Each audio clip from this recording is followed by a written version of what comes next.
지금 홍명보 선수가 나오면 끝납니다. 4대 3으로 말이죠. 네. 경기는 자. 끝납니다. 골!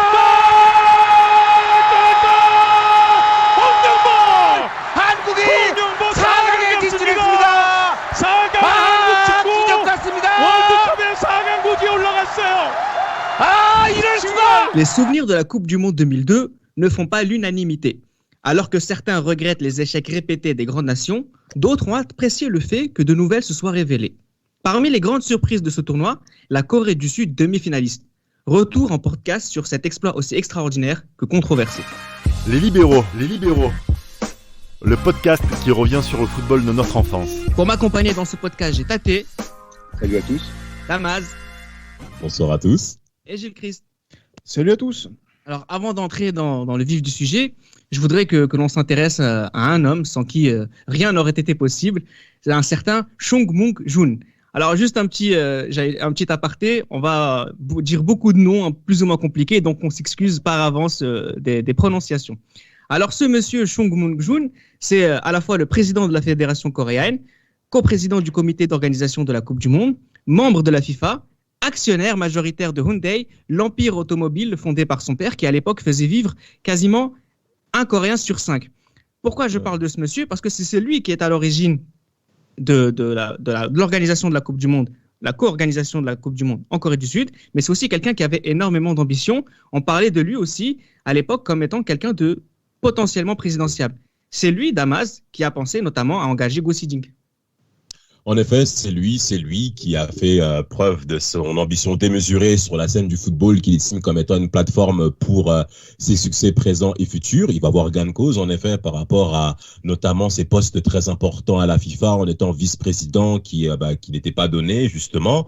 Bon, après, c'est vrai que monsieur sort quand même d'une famille quand même un mastodonte en Asie tout court avec Hyundai Oui.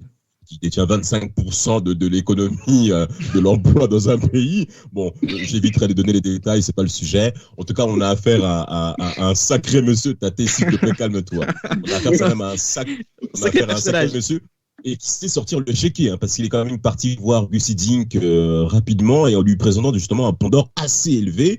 Parce qu'au tout départ, je crois que Gu Si-jin n'était pas très intéressé par rapport à l'offre sud-coréenne. Il connaissait absolument rien. Absolument, je t'en prie pour le relais. Oui, non, mais justement, c'est normal. En plus, c'est vrai que ce dirigeant, je vais éviter de dire les noms pour ne pas écorcher, mais c'est quelqu'un qui, par exemple, en Europe, il y avait Platini, il y avait lui en Asie, il y a Issa Hayatou en Afrique, qui faisait partie de ces gens qui gravitaient autour du football mondial à cette époque-là. Tout à fait. Et surtout, c'est vrai que quand il propose le job à Gu Si-jin, qui accepte le 1er janvier 2001, bon, donc ça veut dire qu'il va lui donner à peu près 1 an et demi pour pouvoir préparer la Coupe du Monde, sachant que la Corée part de très loin. On se souvient de ce qu'elle a pu faire en 98, où elle a pris vraiment des corrections, notamment par les Pays-Bas à Marseille. De Gu Si-jin. Un samedi De soir. Gu Si-jin, oui, effectivement, oui. Donc, c'est vrai que là, donc on se pose la question, est-ce que cette équipe coréenne va se ridiculiser, sachant qu'à l'époque, aucune équipe qui a organisé la Coupe du Monde n'a jamais eu l'affront d'être éliminée au premier tour. Donc, du coup, l'objectif est de tout trouver pour Gu Si-jin et pour donner à Gu Si-jin cette mission de pouvoir faire en sorte que cette Corée soit compétitive et opérationnelle pour le mondial 2002. Alors, c'est une mission qui a été refusée par Aimé Jacquet, qui était le premier choix de ce monsieur. La mission était assez simple pour Gu Si-jin, c'était faire bonne figure, voire plus, en Coupe du Monde, bien que la Corée est le pays qui est alors le pays asiatique qui avait le plus de participation à la Coupe du Monde. Il n'avait encore jamais gagné le moindre match dans ce tournoi. Ce qui est intéressant aussi, Tate, c'est que le choix de Gu Si-jin, bon, c'est le choix d'un grand coach, mais c'est aussi le choix d'une personnalité qui est complètement opposée avec les principes, la culture de la Corée du Sud. Et au départ, ça marche pas très bien. C'est pour ça d'ailleurs qu'il avait un peu hésité à venir. Mais quand il a vu le pont d'or qu'on lui proposait à l'époque, c'était 1,5 million d'euros sur 18 mois, avec des bonus en cas de qualification en phase finale, en huitième, en demi, en quart et en demi. ça pouvait varier de 50 à 100%. Oui. Donc finalement, il a accepté la mission et en plus on lui a fait comprendre qu'il avait les mains libres. Il a même arrêté le championnat un peu plus tôt pour que les joueurs se reposent et qu'ils se concentrent vraiment sur la sélection. Un peu plus tôt, beaucoup plus tôt. Beaucoup plus tôt, sur les 18 mois. Et donc il arrive parce qu'il a une personnalité qui est diamétralement opposée avec la culture coréenne. Il faut savoir que Gus Hee-jin, il vient d'un pays où les législations sont un peu souples, disons. Et en Corée du Sud, on est très rigoureux, on est très discipliné. Et sous antipode un petit peu de ce que représente Gus Hee-jin, il vient à l'entraînement avec sa femme, qui est noire en plus. Ça, c'est mal vu. Sa copine, attention. Sa copine, oui, qui est devenue sa femme un peu plus tard. Copine, faut Ouais. préciser. Grande amie d'Edgar Davis, d'ailleurs, au passage. Et sa manière de faire, même il accordait aux joueurs des rapports sexuels, ça détonne un petit peu avec la culture coréenne. Et au début, on demande sa tête, tout simplement. On demande sa tête parce que c'est l'opposé. Mais par exemple, tu parlais de sa femme, juste au moment où il a ramené sa femme à l'entraînement, enfin sa copine à l'entraînement, c'était un scandale national quasiment. Hein. Mais complètement, parce que c'est des choses qui ne se font pas là-bas. Ils sont très pudiques, les Coréens. Alors, petite précision, c'est la première fois de leur histoire que les Coréens ont un coach étranger. Donc, c'est peut-être pour ça aussi que ça a détonné. Il faut dire aussi, Gilles Christ, qu'au-delà de cette culture diamétralement opposée, il y a aussi des résultats qui sont mitigés au départ. Oui, des résultats qui sont mitigés, des corrections, hein, parce que c'est vrai que même à un an de la Coupe du Monde, il y a la Coupe des Confédérations qui a eu lieu en Corée-Japon, où les Français donc affrontent cette équipe de Corée. Et cette équipe de Corée prend quand même 5-0. 5-0 par une... France B, France A prime. J'allais dire même France C prime si on a envie. Et Nicolas Gillet. Nicolas Anelka qui ne fait pas une saison exceptionnelle du côté du Paris Saint-Germain, qui se relance dans ce match-là, qui marque l'un de ses rares buts en sélection. Les Français, voilà quoi, se disent que Steve Marley. Oui, voilà. Donc là, donc les Français affrontent cette équipe de Corée et voilà, on se dit que à un an de la Coupe du Monde, non, ils sont pas prêts et effectivement, ils n'étaient pas forcément prêts pour justement donc affronter l'équipe championne du monde et d'Europe et qui était numéro 1 au classement FIFA. Et justement, donc là, il y aura donc mais cette équipe de Corée est toujours dans la préparation. Hee-jin qui est arrivé il y a quoi, moins de 6 mois. Donc du coup, il va commencer à mettre en place, notamment sur l'année 2001-2002. Son plan qui va fonctionner qui va fonctionner à merveille pour le mondial 2002. Avec avec vas-y. Merci. Alors en fait, on faisait beaucoup de matchs amicaux à l'étranger parce qu'il a également échangé avec la Gold Cup, si vous vous souvenez. C'est là que ça se passe mal et c'est là que ça part en live un petit peu avec les médias. Et très très mal parce qu'il y a des résultats catastrophiques quand même de la part de la Corée du Sud qui perd contre le Canada, Panama et je crois les États-Unis aussi, qui étaient leurs futurs adversaires au premier tour de ce mondial. Et concrètement, les médias, de toute manière, les médias asiatiques ont pour réputation d'être très très durs avec les sélectionneurs. Hein. C'est un peu même le cas encore aujourd'hui. Et Gus Hee-jin a clairement souffert de cette réputation jusqu'au point, est-ce que ça a été même très chaud pour qu'on puisse envisager de couper même son contrat parce oui, bien sûr, on était à 2 doigts. Il y a des pressions vraiment, il y a 2 doigts vraiment de tout couper, de tout fermer la porte, mais ça s'est passé clairement différemment. Et alors moi, c'est... Vas-y, Reda, vas-y. Non, j'allais juste dire que vous avez parlé du 5-0 contre la France, mais dans la même compétition, il y a un 5-0 contre la République tchèque aussi. Hein. Donc 10 buts. Je pensais que c'était Damas qui a enchaîné. Hein. Non, c'était juste pour. Voilà, c'était 10 buts et on n'en marque aucun. Donc c'était. À ce moment-là, on se dit, à part pour l'argent, qu'est-ce qu'il est venu faire ce monsieur dans cette équipe? Alors, on rigole, mais. 1,5 million d'euros. Non, mais après, elle se passe pas si mal que ça, la Coupe des Confédérations. Hein. C'est juste parce qu'ils ont pris les 5-0 contre la France. C'est au goal à virage qu'ils seront éliminés. Parce que sinon, ils gagnent des matchs quand même. Non, voilà, on rigole, on se moque d'eux, mais je pense que c'est ce qui les a motivés pour la Coupe du Monde qu'ils vont faire chez eux. Et d'ailleurs, pour pallier à ce problème.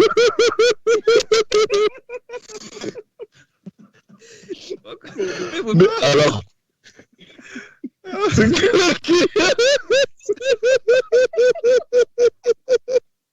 Alors, c'est clair qu'il y a une vraie motivation de la part des joueurs coréens pour. En fait, je rigole parce que je pense à Thierry Roland.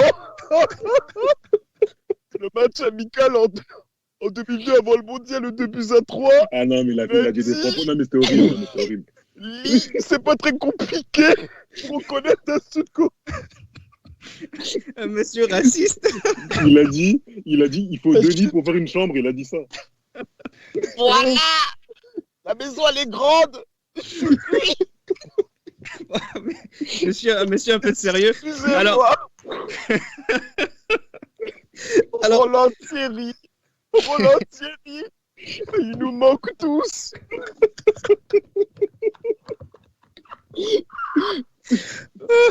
Alors, physiquement, qu'est-ce qui s'est passé? Alors, avant de parler justement de ce match contre l'équipe de France, c'est qu'il y a eu un travail très très important physiquement. La Corée, c'est la raison pour laquelle ils allaient avoir par la suite dans leur tournoi une énergie inépuisable, parce qu'avec un préparateur physique qui s'appelle Raymond Verheyen, qui va venir dans les bagages de Gu Xijing, ils vont devoir par exemple soutenir la répétition de 250 actions explosives au moins. Et c'est avec cette préparation qui vient très certainement de la méthodologie Gu Xijing, mais aussi des humiliations subies sur les matchs précédents. Les Coréens, J-Christ, ils vont faire un travail de sable physique incroyable. Et oui, c'est là en plus que là va commencer on va dire ma plaidoirie, je dis pas en faveur de la Corée, mais qui permet de comprendre pourquoi la Corée a fait cette Coupe du Monde. Déjà, il y a cette préparation. Déjà, quand vous avez la possibilité et les mains libres sur l'année 2001-2002 de faire une préparation avec des stages de sélection, sachant qu'il y a que 2 joueurs qui jouent à l'étranger à cette époque-là. En Europe. Et voilà, donc c'est-à-dire que vous avez donc voilà, Sol Kyun et Han Jung-wan qui jouent à Pérouse à cette époque-là. Et donc du coup, en fait, voilà, vous faites une préparation qui va durer plusieurs semaines, plusieurs mois avant la Coupe du Monde pour se préparer pour la compétition et exclusivement pour cette compétition. Alors que dans le même temps, par exemple, un joueur comme Zidane a joué 38 matchs en Liga, donc plus les matchs de Ligue des Champions. À l'époque, il y avait 2 phases 17, plus la Coupe, etc. On est sur des 60 matchs. Pareil pour Thierry Henry, 60 matchs. Vieira, 60 matchs, etc. Et avec le Boxing Day, les Anglais. Et avec le Boxing Day. Donc, c'est-à-dire que les joueurs qui jouent en Italie, qui jouent en Angleterre, qui jouent en Espagne, ont un rythme démentiel à cette époque-là et vont arriver à la Coupe du Monde qui se passe de l'autre côté donc de l'Occident, donc en Extrême-Orient. Ils vont être cuits. Alors que la fraîcheur des joueurs coréens à ce moment-là leur permet d'appréhender la compétition avec tout le potentiel physique pour répondre à l'enchaînement de courses, d'explosivité dont a parlé Reda de la part du préparateur physique de Gu Xijing. Alors cette préparation, Tate, juste avant de rentrer dans la Coupe du Monde, il y a une victoire 4-1 contre l'Écosse, il y a le match nul contre l'Angleterre, et il y a cette défaite 3-2 contre l'équipe de France où ils ont fait bonne impression. Donc là, finalement, tout à l'heure, on a beaucoup rigolé. Là, ça rigole moins du côté sud-coréen. C'est également parce que témoignage de Franck Leboeuf qui a dit il y a quelques mois, qui disait que lui, il les a joués 2 fois. Il les a joués une fois en 2001, il était à la Coupe des Confédérations en 2001 lors du 5-0. Et d'ailleurs, c'est lui qui marque le but victorieux du 3-2. Et il disait qu'ils étaient complètement méconnaissables. Oui. Méconnaissables. Ils couraient partout, ils enchaînaient, ils se connaissaient mieux. Les mecs étaient complètement méconnaissables. Donc, la France a voulu gagner pour le prestige parce que c'était Adidas contre Nike, le champion du monde contre le pays organisateur, l'un des pays hôtes. Il fallait un peu, fallait pas se voiler la face. Et ils ont même perdu Zidane sur ce match-là. Et on a même perdu Zidane sur ce match-là. Et il fallait vraiment répondre présent pour le prestige. Et les mecs étaient complètement méconnaissables. Et d'ailleurs, ça les a un peu donné en confiance pour leur premier match contre la Pologne. Oui, mais attends, justement, quand on dit qu'ils étaient méconnaissables, c'est vraiment la conséquence de cette préparation-là. Ouais. Mais regardez les Français, nous en 98, on a pu avoir donc lors de l'hiver 97 un rassemblement du côté de Tignes pour ressouder les équipes, avoir le temps de pouvoir préparer donc Jacquet avec les entraîneurs de D1 les joueurs qui allaient jouer cette Coupe du Monde. Mais voilà, donc du coup, Hiddink a la même méthode, il a même plus les mains libres pour ça, puisque voilà, le foot est un sport mineur en Corée, donc c'est-à-dire que Hiddink a pu faire ce qu'il voulait. Ouais. La conséquence de cette préparation, elle arrive sur ce match, quelques jours avant le début de la compétition contre les Français. Et quand ils abordent la Coupe du Monde pour jouer la Pologne, très faible Pologne, les États-Unis et le Portugal, ben voilà. Il faut le dire. Oui, bien sûr, il faut qu'on en parle. Oui, la donne va être différente. On va en parler tout de suite. Oui, très clairement. Je pense que là, Damas a des choses à dire sur ces Polonais qui n'ont pas montré, franchement, fière allure dans cette Coupe du Monde 2002. Hein. Même bon, c'était la première fois qu'ils participaient depuis des années. Ouais, depuis 89, je crois, depuis Lato. Lato et Boniek. Mais est-ce que vous vous souvenez de la publicité qu'ils nous ont fait sur Emmanuel Olissadebe? Le Nigérian, d'ailleurs, qui marque un but contre les États-Unis d'une force, d'ailleurs. Oh, S'il te plaît, il ne faut pas que Damas parte encore. Non, mais pardon. Non, vraiment. Mais ils nous ont bastiné la tête pour une performance plus que médiocre face aux pays organisateurs. Mais surtout, ce qu'il faut retenir des Sud-Coréens, c'est qu'on a affaire à une équipe qui, cette fois-ci, prend des initiatives. Gus Hiddink avait donné un interview il n'y a pas très longtemps, je crois, justement, 2017-2018, où il disait, quand je suis arrivé en Corée, on avait affaire à des joueurs extrêmement disciplinés et par le staff qu'on a mis en place, on a eu affaire maintenant à des joueurs qui avaient compris que je ne les sanctionnais pas quand ils prenaient des initiatives. Donc, ils ont mis la peur de côté. Donc, vous ne pouvez pas être performant quand la peur est dans votre système de pensée. Et bien là, M. Hiddink a libéré les joueurs. Ils ont commencé à prendre des initiatives. Et le premier match face à la Pologne a été quand même encourageant par rapport à tout ce qu'on a vu. C'est vrai que cette progression... Encourageant, satisfaisant, il faut le dire. Oui, tout à fait. Satisfaisant, exactement. Parce que battre les Polonais 2-0 sans rien dire, avec la manière, mais également aussi compté par le match nul face aux États-Unis, qui avait surpris tout le monde avec la victoire 3-2 face au Portugal. Face au Portugal de Paoletta, de Raphaël, qu'on passe le coucou, qui a malheureusement n'a pas répondu présent. Pour le troisième match face au Portugais, on va être rapidement mis devant l'échiquier. Ah, justement, c'est le match décisif. Oui, sur quel match? Non, sur le match de la Pologne, parce que ce match, c'est pour moi le match le plus abouti qu'ils font de tout le mondial. Un but par mi-temps. Oui, un but par mi-temps. Hormis la frappe de Karzinovek, les Polonais ne font rien du tout. Et on découvre, moi personnellement, dans ce match, je découvre le trident Park, Wong Song-hoon et Sol Ki-yeon, qui jouent en direct. Ce trio-là, c'est de la patate sur ce match-là. Franchement, ils les ont broyés. Vraiment. Avec le Français, avec Jasselbach, qui jouait à Lens à l'époque. C'est ça. Broyé. Jerzy Dudek au goal. Ouais. Qui fait une cagade sur le but de Wo. Wo qui est l'homme du match. Au milieu de terrain. Qui prend tous les tirs et il a une belle allure avec sa teinture et tout ça. Franchement, c'était un joueur beau à avoir joué, même s'il sortait très souvent à l'heure de jeu. Il m'avait l'air un peu carbo tellement qu'il courait. Mais très beau joueur. Mais moi, c'est plus le match, la victoire 1-0 contre le Portugal, pas qui m'a impressionné, mais qui me dit qu'on a affaire à quelque chose d'important. Pourquoi? Parce que c'est le match décisif du groupe, entre guillemets. On a une équipe du Portugal qui a mis 4-0 au Polonais grâce au grande Paoletta. Et je le dis sincèrement. Et donc, pour le coup, on a cette victoire 1-0 nette et sans bavure contre le demi-finaliste de l'Euro précédent. Donc, c'est quand même un signe intéressant et important, j'ai créé cette victoire. Oui, c'est un signe intéressant. En plus, voilà, le but de Seol sur cette action avec justement donc là c'est Park Ji-sung qui marque avec le contrôle dans la surface. Après l'enchaînement frappe. Voilà, un but de grand joueur. De grands joueurs. Après, il faut dire une chose, c'est que les Coréens jouent à 11 contre 10 à ce moment-là, puisque João Pinto prend... À 9 même. À 11 contre 9 même. Il y a deux Portugais exclus. Deux Portugais exclus, justement, dans cette rencontre. Et oui, mais j'allais dire oui. Mais après, c'est vrai que 11 contre 9, justement, contre une équipe du Portugal qui est amoindrie, ne pas marquer, ça aurait été difficile. Ils l'ont fait. Et ça leur ouvre les portes des huitièmes de finale. Et on se dit, ben voilà quoi, ils ont accompli la mission qu'ils devaient accomplir, c'est-à-dire passer le premier tour. Tout à fait. Et C'était ça. voilà, maintenant, j'allais dire que tout reste ouvert maintenant pour la suite de jouer avec un état d'esprit libéré, comme ils ont pu le faire lors du premier tour, puisque Gus Hiddink, quand il y avait la prise des initiatives, était assez permissif à ce niveau-là. Maintenant, ça va être contre l'Italie. Exact. Voilà, donc qui est un habituel favori de ces compétitions-là, finaliste de l'Euro 2000. Ils ont affronté le demi-finaliste au premier tour, et là, ils vont affronter le finaliste. Et on se dit que voilà, c'est un bon moyen de partir dignement, la tête haute.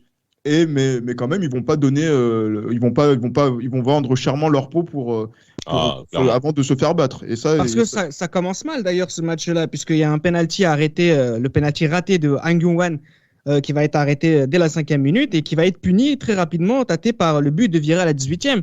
Exactement. Merci la Corée, ça a été un bon moment, mais c'est fini, c'est ça? Sur un corner de Totti. Et le problème, c'est que après ce but-là, les Italiens ne font plus rien. Les Italiens attendent. Ouais. Ils balancent des longs ballons sur Vieri. En fait, ils ont fait la même chose qu'ils ont fait contre l'Équateur au premier match. Ouais. Donc, une fois qu'ils ont marqué, que des longs ballons sur Vieri. Et d'ailleurs, Vieri met un deuxième but contre l'Équateur. C'est ça. Et c'est même pour ça que, selon moi, Vieri rate l'immanquable en prolongation parce que Non, lucide. incroyable. Il n'a pas le droit. Il n'a pas le droit. Non, mais il est plus. Gilles, je te promets, il est plus lucide. Il Non, fait c'est que fini. des courses. C'est fini. Il fait que des. En plus, il sort Del Piero à la Del Piero. 60e. Pour Gattuso. Gattuso. Mais là, le match, il est fini. Mais pourquoi il est fini? Parce que quand les Italiens font rentrer Gattuso à la place de Del Piero, les Coréens, ils font sortir 3 défensifs pour 3 offensifs. Et donc, ils vont jouer avec 5 attaquants, les Coréens, pendant le reste du match. Chadouri, Lee Chung-so, Hwang Soo-hong, Seol et Han Kyung-wan. À un moment donné, philosophiquement, c'est l'Italie a lâché le match. Trapattoni qui joue avec Tomasi, Zanetti et Gattuso. Même Domenech en Lituanie passe pour un enfant de cœur. Franchement. Avec The Jaraz et tout l'allant. Mais sans compter que le niveau défensif des Sud-Coréens est plus que pathétique. On a clairement vu les lacunes tactiques de cette équipe au cours de cette rencontre. Pourquoi Vas-y, Excuse-moi de te couper, Gilles, parce que Damas, parce que même les lacunes, on les a même vues contre le Portugal, parce que bien que le Portugal était à 10, voire à 9, il se procure des occasions. Et l'ami de Raphaël Paoletta. Oui, mais incroyable. Mais, on reviendra pas là-dessus sur Paoletta, parce que là, on parle d'un autre sujet. Monsieur est pour le premier tour et rien d'autre. Maintenant, en 8e de finale, on s'attend, c'est clair, à ce que l'Italie puisse dominer son sujet. Ça a été le cas lors des 20 premières minutes. En plus, ça s'est vu clairement à la télé que les Italiens étaient clairement au-dessus. Dès qu'il y avait une accélération, on voyait que c'était trop évident. Il y avait trop de lacunes du côté coréen. Mais bien sûr, messieurs. On sait très bien que si cette Coupe du Monde n'était pas en Corée, on n'aurait jamais fait ce podcast. On l'aurait jamais fait. Mais ce qui se passe, c'est qu'aujourd'hui, on est obligé de revenir sur une équipe qui était très moyenne, qui a bien entendu bénéficié d'un engouement populaire pas possible. On se souvient tous du public sud-coréen. Franchement, à ce niveau-là, les mecs, ils sont tout donnés. Magnifique. On se souvient aussi de Brian Moreno, non? Faut en parler. Un pirate.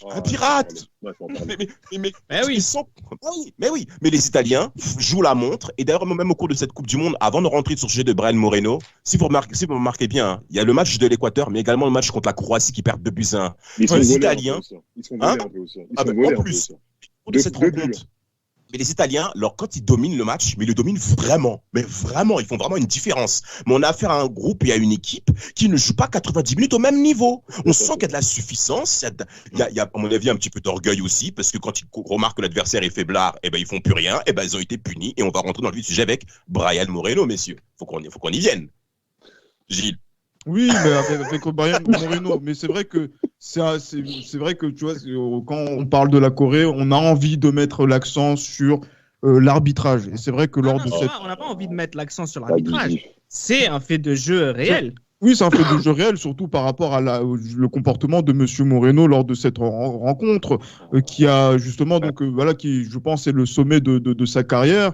Voilà, donc justement, il avait cette réputation quand même de dégainer les cartons assez facilement et de faire preuve, d'assez de show, etc. Et dans ce match-là, c'est vrai qu'il a un arbitrage lunaire. Il n'est pas aidé forcément aussi par. Oui, lunaire, bien sûr. Et il n'est pas aidé par ses assistants aussi, qui ne sont pas du tout aussi également. On a l'impression que les mecs ne parlent pas la même langue. Mais oui, mais d'ailleurs, Gilles, c'est à partir de ce mondial-là que maintenant, les 4 arbitres sont de la même nationalité. Parce qu'avant, il y avait des Équatoriens, des Chinois, des Chiliens. Attendez. Voilà. Mais attends, Et Mais avec Tate, des niveaux d'anglais qui sont chancelants les uns on le sait, on le sait. Bien sûr. On le sait, c'est un anglais populaire. Attendez, le quart de finale Espagne-Corée du Sud qu'on viendra après, vous avez affaire à un assistant ougandais avec un Éthiopien et avec un Équatorien en tant qu'autre juge assistant. Mais qu'est-ce que vous voulez avec un trio Ouganda, Équateur, Égypte? Qu'est-ce que ça veut Égypte dire? en arbitre principal.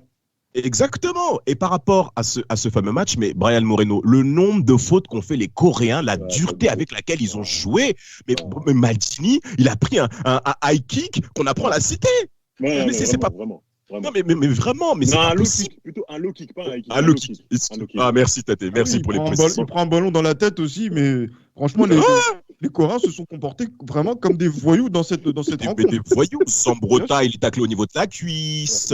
Ouais, c'est ça. En plus, après, il est au sol. Del Piro, il prend un coup de coude par le numéro 7, le défenseur. Mais c'est pas possible. C'est pas possible. Et Brian Moreno, même à un moment, Totti, il part seul au but, il prend une obstruction, un espèce d'écran, comme au basket. Comme au basket. Il dit jouer. Ouais, il dit jouer. Mais il est totalement bourré. Il est bourré. Il prend un bloc écran. On dirait que c'est Alonso Morning. Petit coup de cou, petit coucou à Team Duncast. À la Team Duncast, un petit coucou à nos confrères de Team Duncast, par contre, tête maison mère. Défenseur de l'année en 2000. Défenseur de l'année en 2000. 99 et 2000, Tate. Et il prend. Mais Totti, il est cuit. Mais Totti, il est cuit. Mais t'attrapes un lui qui pète les plombs, qui tape sur le mur après. Ah, non, allons au moment fatidique, messieurs. Allons-y. Non, mais ce match-là, qui aurait pu rester un match historique particulier, prend encore plus de valeur, peut-être un peu plus de valeur du côté sud-coréen dans ce côté controversé. C'est à cause aussi du match contre l'Espagne, Christ. Oui, et là justement, c'est vrai que moi je voulais un peu relativiser justement donc l'arbitrage et les circonstances de l'effet de deux matchs parce que les Italiens ont été suffisants. Autant là, les Espagnols, Raoul est blessé, donc déjà pour moi c'est une première blessure. Et la deuxième, c'est que voilà, non, c'est vrai, il faut dire la vérité. Moi, Raoul, justement, sur cette année 2001-2002, il marque en finale de Coupe d'Europe. Là, à la Coupe du Monde, son début de compétition, il est superbe. Il se blesse. Il ne joue pas. Morientes joue. Mais regardez, par exemple, quand on voit Joaquin sur ce match-là, il met tout. Quel match. Mais franchement, messieurs, quand vous voyez l'Espagne gagner autant de duels dans cette rencontre, en un contre un, voilà, donc des différences qui sont faites, etc., comme l'ont fait Joaquin, De Pedro, etc., Mendieta. Normalement, cette équipe doit passer. Mais je ne sais pas par quelle opération cette équipe va jusqu'au tir au but, va faire les 120 minutes. Il y a les buts refusés. Les buts refusés. Oui, le poteau de Morientes. Je ne comprends pas. Le poteau de Morientes, le soi-disant sortie de but pour le but, pour le but refusé à Morientes. Oh là là, c'est incroyable. Voilà. À ce moment-là, on se dit, mais voilà. Les fautes sur Joachim aussi, qui ne sont pas sifflées. Ah, mais les fautes. Des prises à deux. Mais voilà, mais en tout cas, il y a cette agressivité-là du côté coréen qu'il faut avoir justement quand on est en Coupe du Monde. Et donc, eux, ils sont dans leur rôle. Ils font pas mal d'erreurs, pas mal de déchets.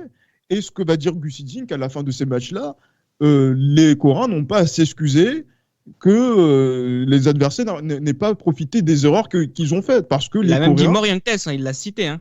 Ah oui, mais clairement. Mais après, il a dit les Coréens n'ont pas à s'excuser de la faiblesse devant les buts de Morientes sur ce match-là. Reda, je peux suivre. Citation de Helguera, furieux au coup de sifflet final. Je cite, tout le monde a vu 2 buts parfaitement valables. L'Espagne n'a pas gagné, c'est parce qu'on ne nous a pas laissé gagner. Citation de Helguera, quart de finale 2002. Par rapport à ce match, si je peux moi-même rajouter, c'est la non-performance de Morientes. Je ne sais pas ce qui s'est passé aussi, mais j'ai l'impression qu'il a raté quand même pas mal de choses décisives. C'est un peu dur pour Morientes, franchement. Moi, je trouve quand même... Bon, après c'est vrai, il y a eu le vol, mais concrètement, il y a eu des occasions quand même. Je m'attendais à un peu plus de niaque de sa part. Notamment, il y a une percée de Joaquin côté droit. Il est proche de la ligne de but. Il fait une passe à rater et Morientes qui rate vraiment son contrôle. Bien sûr. Cette action, vraiment. Mais c'est vrai que tout le monde peut rater, je suis d'accord. Mais moi, c'est le langage corporel de Morientes qui est marquant là-dessus. Et c'est là où c'est vrai que Raoul est absent. Donc, c'est maintenant aussi qu'il faut montrer que je suis là. Bien que c'est vrai qu'on sait qu'il est présent. Il joue au Real Madrid. Il n'y a pas de souci avec ça. Mais en sélection espagnole, notamment dans des matchs comme celui-ci, Et je me permets de parler comme ça parce qu'on en connaît l'issue maintenant par rapport à la victoire coréenne qui est encore une fois entachée par Lee Won-jae au tir au but par rapport à Joaquin, qui est vraiment l'élément majeur de cette rencontre côté espagnol. Qu'est-ce que vous en dites, les gars? L'arbitre, on va passer au match contre l'Allemagne aussi, comme ça on va en faire l'ensemble de la rencontre. Alors juste, on se souvient tous de Brian Moreno, mais on a oublié Gamel Alrandour, qui est l'arbitre égyptien de cette rencontre. Alors il y a cette qualification, il y a ce match contre l'Allemagne, et là pour le coup la marche est trop haute, Tate. Pas forcément, parce que justement, contrairement à contre l'Italie, ils ont beaucoup abusé du jeu long, et d'ailleurs ils ont mis en difficulté Uliano et Panucci qui font pas un bon match, et même Maldini sur le but.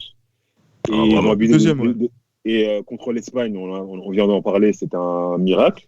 Mais contre l'Allemagne, ils font un bon match contre l'Allemagne. Contre l'Allemagne, ils sont bons, ils se procurent des occasions avec Park. Tu vois que le trident Park, Selkian et Al Jun-Young, toujours avec ce trident-là, ils se procurent des occasions et ils font une erreur, ils se font punir tout simplement.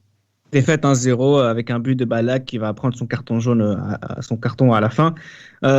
Finalement, si on fait le bilan de cette Coupe du Monde avant de parler de la Turquie, parce qu'il y a la Turquie aussi juste après où il y a cette défaite, peut-être parce que on l'a dit tout à l'heure en début de podcast, c'est que c'est un peu la Coupe du Monde des surprises, et c'est vrai que la Turquie de son côté a fait un grand parcours. On aura l'occasion d'en parler à travers un podcast très bientôt, bien sûr.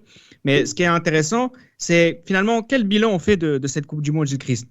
C'est belle surprise coréenne. Est-ce que c'est un peu trop entaché de victoires un peu aidées par l'arbitrage? On rend hommage au travail de Guus Hiddink. Quel bilan tu fais de cette Coupe du Monde une fois qu'elle se termine en fait? Justement, moi j'ai envie de balayer d'un revers de la main les suspicions de corruption, donc d'arrangement en faveur de la Corée. En tout cas de façon très claire et très nette. Parce que on est revenu sur le président du comité d'organisation coréen de la Coupe du Monde 2002, qui est vice-président qui est aussi membre éminent de la FIFA à ce moment-là, mais qui est dans une situation où il a envisagé de se présenter contre Blatter en 2002. C'est courageux, c'est très courageux. Voilà, donc d'une certaine manière, et du coup il l'a pas fait parce qu'il avait d'autres pensées politiques, et il a donné son soutien à Issa Hayatou. Donc, pour moi, dire directement qu'il y a un lien de cause à effet entre les Coréens et justement de la corruption, à ce niveau-là, moi je le balaye d'un revers du main parce que Blatter ne peut pas avoir intérêt à faire du bien à quelqu'un qui a voulu être son ennemi. Donc, du coup, voilà, pour ça, sur la corruption, je mets un revers de main. L'arbitrage maison, excusez-moi, on l'a déjà vu en Coupe du Monde à plusieurs reprises. Mais là, c'est trop. Mais là, c'est trop parce qu'il y a beaucoup plus de caméras, il y a beaucoup plus de retombées médiatiques, etc. Et on est dans une Coupe du Monde où c'est dans un autre continent. Et c'est parce que notre regard d'Européens, notre regard condescendant, notre regard justement supérieur par rapport au tiers-monde du football nous permet de dire que cet arbitrage maison n'a pas profité aux Européens. Après, il y a une différence entre arbitrage maison et Aiki qui est burfusé bizarrement, tu vois. Oui, bien sûr. J'entends clairement. Ça allait trop loin. Non, ça allait trop loin, mais je suis désolé. Quand on voit justement que les Italiens se disent que c'est seulement l'arbitrage qui a fait que l'Italie n'est pas passée. C'est léger. Bien sûr, c'est léger. Et c'est ça que moi, je fustige par rapport à tout ça. Et après, cette équipe de Corée, quand elle a vu une équipe qui était plus forte et qui a su convertir les occasions, elle s'est couchée. Elle s'est couchée. Donc, du coup, ah oui, non, c'est clair. À part, par rapport à ça, donc, qu'est-ce qu'il faut saluer? C'est le travail de Guus Hiddink qui, justement, a profité justement de temps de récupération, des plans de récupération athlétique, physique, justement, pour préparer cette Coupe du Monde. Bien sûr, les mettre à niveau. Et les mettre à niveau. Et qui a fait aussi le nécessaire pour que les erreurs criantes qu'ils ont pu faire, justement, notamment en défense ou au milieu de terrain, ne soient pas payées cash. Punis. Donc, pendant cette Coupe du Monde, jusqu'au but de Ballack. Oui, alors, juste rapidement, ça serait intéressant juste de s'intéresser quelques instants sur son fameux 3-4-3 qu'il qu'il a utilisé durant toute la compétition. Alors, c'était un 3-4-3 extrêmement modulable puisqu'il y avait des joueurs qui occupaient tous les positionnements possibles. Il y avait un élan de solidarité incroyable. D'ailleurs, le fait de courir partout, c'est ce qui fait aussi que par moment, on l'a remarqué sur cette compétition où parfois, il défendait n'importe comment. Mais en tout cas, juste pour rappeler quelques noms, la défense centrale, c'est Choi Shi-chul, Kim Tae-yong et Hong Mo-ibo. Eux, ils n'ont pas changé durant toute la compétition. C'était les 3 titulaires. Au milieu de terrain, on avait...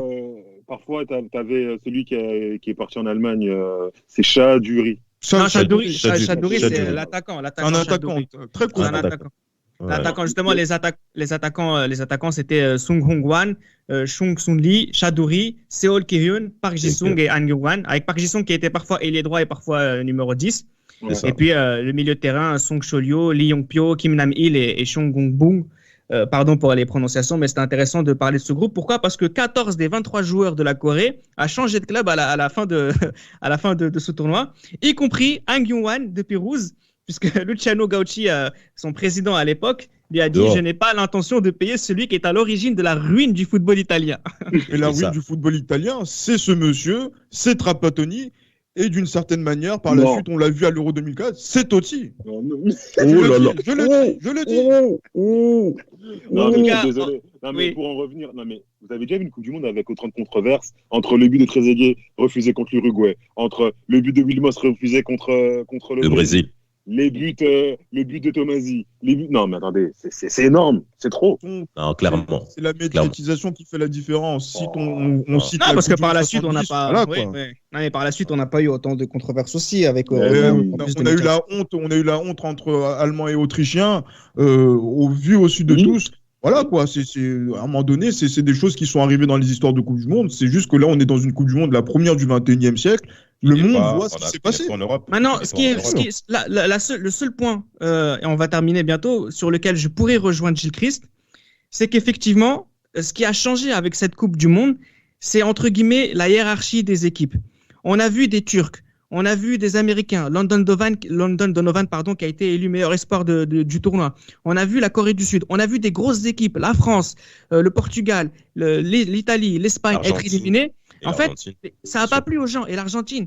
En fait, les gens n'ont peut-être pas apprécié aussi le fait que il y a une sorte de changement de hiérarchie au sein du football international. Et effectivement, je pense que le fait de se cacher derrière l'arbitrage, ça peut aussi jouer dans cette inquiétude qui s'était vue à l'époque. Mais encore une fois, oui, les Italiens ont eu des moments où ils ont été, entre guillemets, volés par l'arbitrage.